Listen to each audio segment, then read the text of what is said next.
Welcome back, tribe. I have one here from a small channel called Signal Slice, the meme that broke the border. Let's get into it. Traveling to the U.S. under Donald Trump can carry a lot of emotional baggage. He created an atmosphere that's very hostile for us. With everything going on south of the border, it just seemed to be a lot safer to just travel within Canada. This is the U.S. departures area of Montreal's Trudeau Airport, which is particularly quiet at the height of summer. Drop in tourism is impossible to ignore. According to data from the Smith Travel Research, in June, occupancy fell 14.9%, and it got worse in July. For the week ending July 5th, Las Vegas posted the sharpest decline in the nation. Hotel occupancy fell to 66.7%. That's crazy. A Norwegian tourist gets strip searched over a bald J.D. Vance meme. An American citizen with 2.8 million followers gets interrogated about Trump. A college student spends 30 days in solitary for filming TikToks. Welcome to America's new border reality, where memes are extremism and hamsters are evidence of human trafficking. The tourism crisis we exposed a month ago? I'm never going to get over the bald meme. It just looks too good. And Vance owns it, too. I think he posted it on his own account on X. It just went nuclear, and this time... However, I got to say, coming back to the U.S., my interaction with CBP was interesting, to say the least. They are very anal, ask a lot of questions. Check your shit. Why have you been gone for so long? Come over here, do this, check your bag, this, la, la, la, la. So very interesting to see. The airports in America were much emptier than the ones in Europe. That's true. And the guy I rented the car from was telling me that business is down dramatically. He's the smaller guy here. They have a family-owned business, a small operator. Not small. They have multiple locations in like 2-3 states here on the West Coast and in the desert. And he was telling me, dude, especially from Canadians alone, the drop has been absolutely intense. He said it's been like this since practically the start of the year, and it's probably the worst start of the year and the worst summer season, just the worst year period that they've ever had since his family's been in this business, and they've been in business for decades. So it's not actually, it doesn't look good. It's not just statistics. It's viral videos, global mockery, and an airline industry literally fleeing American airports. The world isn't just avoiding America anymore. They're warning each other to stay away. Here's the incident that changed everything. Mads Mikkelsen, 21, Norwegian tourist, lands at Newark Airport with valid papers and a return ticket. 5 hours later, he's strip searched, threatened with prison, and facing a $5,000 fine. His crime? A meme on his phone showing J.D. Vance without hair. Border agents called it extremist propaganda. They demanded his passwords or threatened 5 years in federal prison. CBP's response made it worse. They denied it on social media. The internet responded exactly how you'd expect, by making the story go supernova. The Streisand effect in action. One badly photoshopped meme became an international incident that reached 50 million people. Norway's largest newspaper ran it front page. American border agents fear bald politicians. But Mikkelsen's story is just the appetizer. Meet Hassan Piker, American citizen, global entry holder, 2.8 million Twitch followers, detained at Chicago O'Hare for 2 hours while agents asked, "Do you like Donald Trump?" and "Do you support Hamas?" They scrolled through his phone, questioned his political views, treated him like a terrorist. He live-streamed the aftermath. Millions watched. DHS accused him of lying for likes. The damage was done. The most insane case? Ziming Wang, 23, college student, decides to film TikTok content at the Mexico border. Border Patrol asks him to translate for Chinese migrants. He helps 3 women find shelter. Next thing? Arrested for human smuggling. 30 days in detention, 10 in solitary confinement. His evidence of trafficking? 3 pet hamsters and a girlfriend. The judge literally asked prosecutors, Have you ever heard of a human trafficker traveling with hamsters? These aren't anomalies. They're policy. Germany just updated its travel warning for the 3rd time this year. The new language is brutal. Neither ESTA approval nor a U.S. visa guarantees entry. Final decisions rest with individual border officers. Translation? Your paperwork is worthless. Yeah. Some guy at JFK... And there's a fee now, an extra $250 tourism fee that the U.S. is charging. And if you're from a high-risk country, I can't remember, there's some countries, like one of them was Nigeria, a couple other, they call Haiti, and a couple other high-risk countries, you now must put down a deposit of something like $5,000, $10,000, $15,000 in order to travel to the United States. Very interesting. Decides your fate. Britain went further. Their advisory now warns travelers they're liable to arrest or detention if you break the rules. What rules? They don't specify. Ambiguity becomes the weapon. Canada's warnings read like survival guides. Border agents don't need reasons to demand passwords. Expect device searches. Refusal means immediate deportation plus 5-year ban. America's closest ally teaching citizens how to survive American customs. The airline industry heard these warnings loud and clear. Their response? Mass exodus. Play Airlines drops the bomb. Complete U.S. withdrawal by October 2025. Every American route, dead. Stewart, Boston, Baltimore, abandoned. Their CEO's explanation was diplomatically brutal. The North American market proved less successful than anticipated. Translation: our customers are terrified of your borders. Volaris goes nuclear. 8 routes from Monterey to major U.S. cities, all canceled by July. Los Angeles, Miami, Houston, Chicago, gone overnight. No gradual reduction, just complete abandonment. Lufthansa Group plays it subtle but devastating. They're reallocating their A380 Super Jumbos from U.S. routes to Asia. When Germans redirect flagship aircraft, the message resonates through every aviation boardroom globally. Air Canada cuts. Dude, America's expensive. Why? You got to think of this also from a European's perspective. Not only do you have to deal with insane CBP on the border, and they're power tripping like TSA and shit over the smallest thing. But for example, when I was in Europe, you can just literally fly for like $100 or less. And you could be in Sardinia with the most beautiful beaches in the world, quite literally ranked some of the best, most beautiful beaches with the clearest water you will ever see in your entire life. You can eat authentic Italian food. You can have a great time in Greece. There's so much shit you could do to fjords in Norway in the summer. It's absolutely beautiful. Northern Finland, stuff like that. There's plenty of things to enjoy in Europe. You're hop, skip, and away.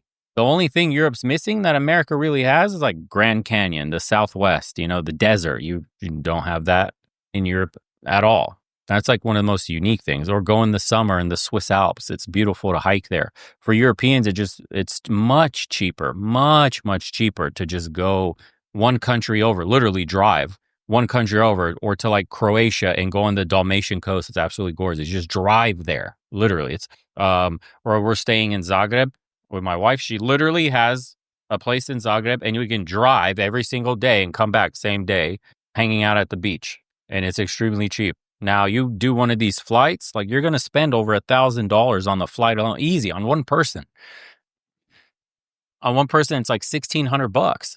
So you spend $1,600 to come to America as a European, and after spending $1,600, let's say your border check goes smooth, right? And then you have to spend money at overpriced hotels.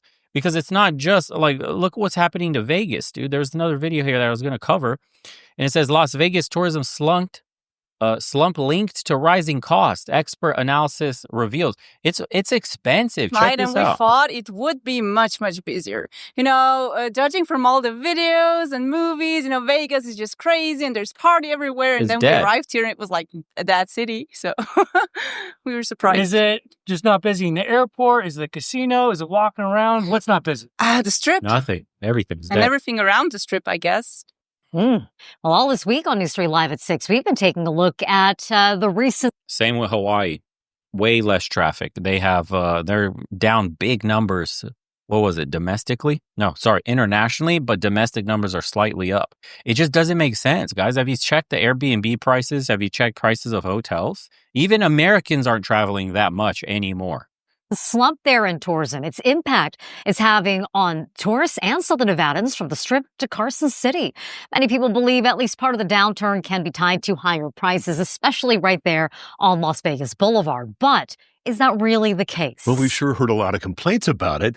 Tonight, in part 4 of our Las Vegas reality check, take a closer look at what's happening. And remember, it's not personal, it's just business. Oh, my God. When I was still in college, I'll never forget. We were at the Mandalay Bay.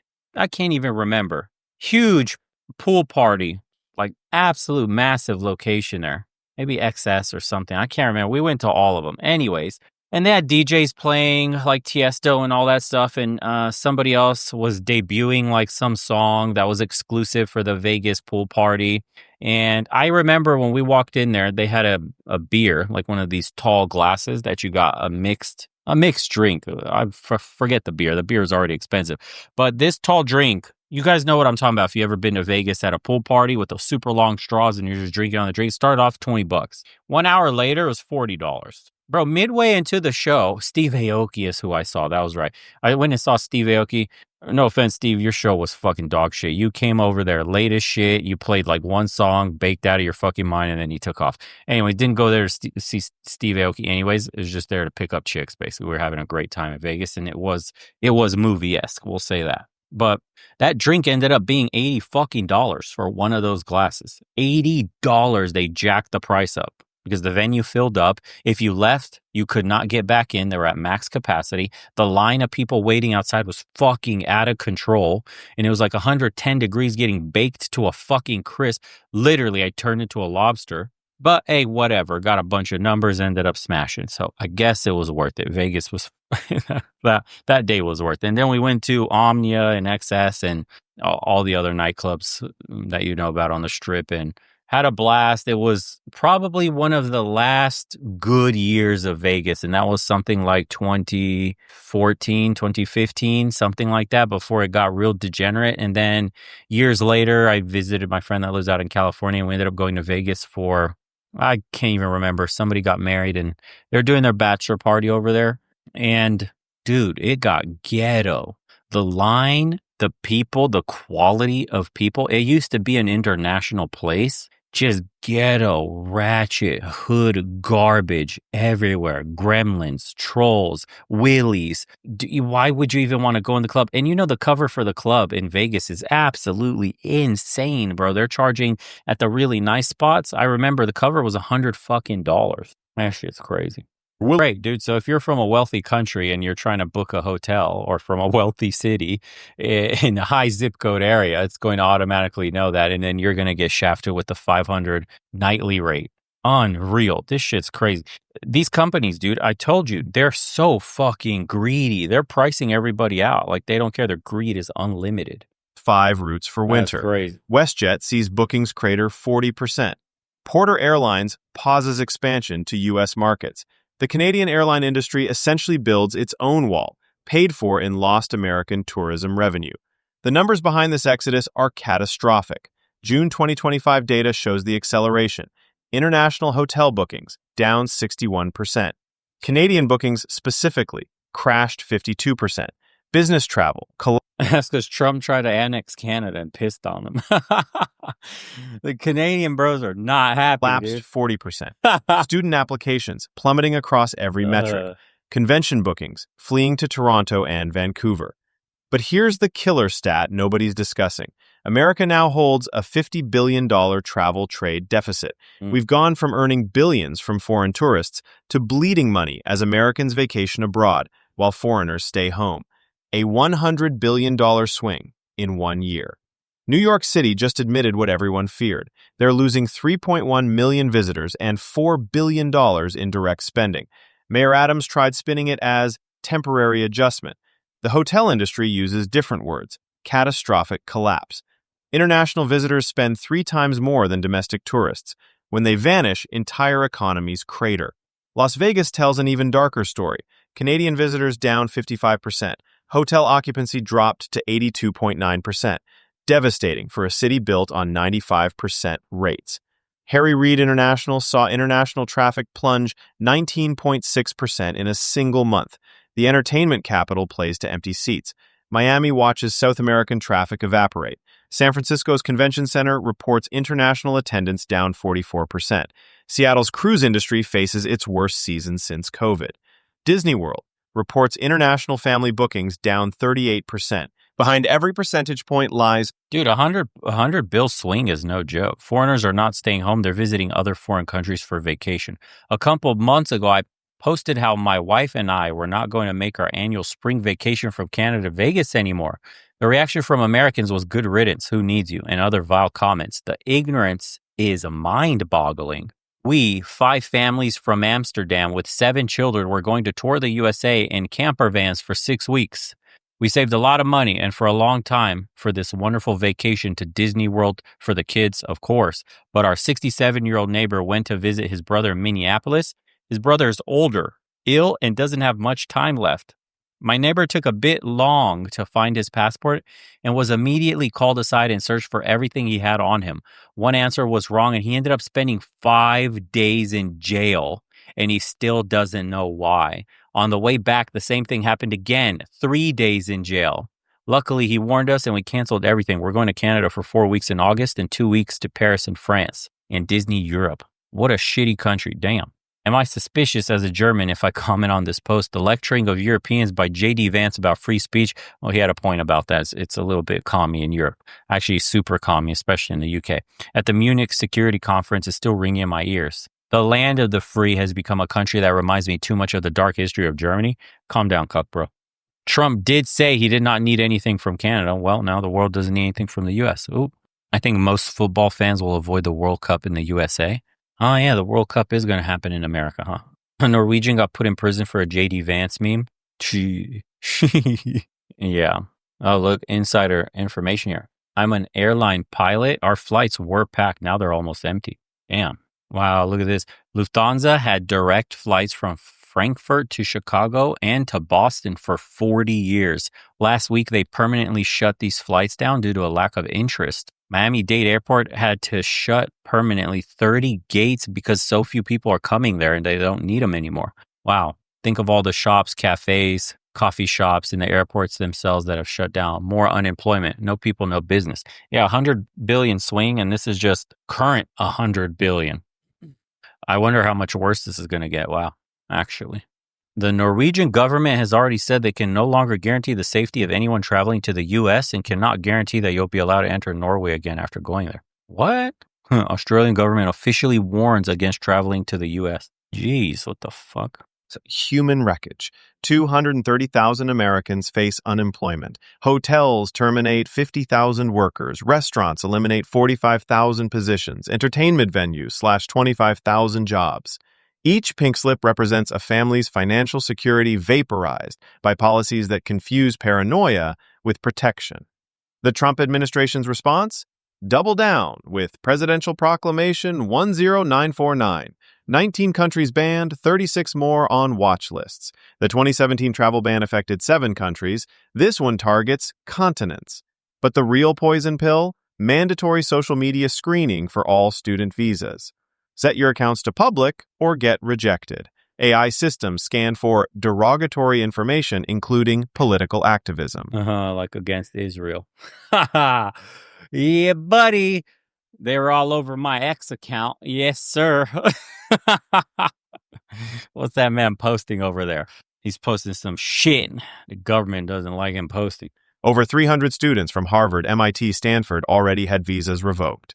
For Instagram posts, for Twitter likes, for existing online, they added a visa integrity fee, minimum $250 extra charge on top of existing fees. Making legal travel more expensive apparently solves something? Combined with new screening procedures, visa appointments now stretch months. Many embassies are booked through 2026. State Department guidance now includes screening for hostile attitudes toward the United States. What constitutes hostile? They won't say. Criticizing policy, protesting, posting memes, everything becomes potentially hostile when undefined suspicion drives enforcement. Social media turned these policies into global entertainment. The Washington Post TikTok about tourism decline? 12 million views. Reddit threads about border horror stories hit the front page daily. Instagram Reels mock American border security. The world laughs while America hemorrhages visitors. Travel influencers, people whose job is promoting destinations, actively warn against U.S. travel. Visit Canada instead, trends monthly. Skip USA hashtags proliferate. I'm curious about that. So this was Signal Slice meme that broke the border. I'll link it for you guys. Do not visit. Why is do not redeem card on there? Do not visit India. Of course. 10 countries warning their citizens not to visit the United States. Are Europeans afraid to travel to the USA? U.S. travel takes a nosedive. International tourists are rethinking travel to the U.S. Oh, wow, yeah. Massive drop seen in tourist visits to U.S. Actually, we'll be interested to see how this plays out. Anyways, for those that have traveled to the United States not being citizens, let me know how your experience was below. Also, to the boys in hospitality, to the few girls that watch, if you're in the Airbnb business or the hospitality business of social, or just bars, restaurants, stuff like that, and you happen to be in a tourist town, let us know actually how it's going in your location. I'm not sure how systemic this entire problem is, if it's wide country, like the entire country, or the main touristy hotspots.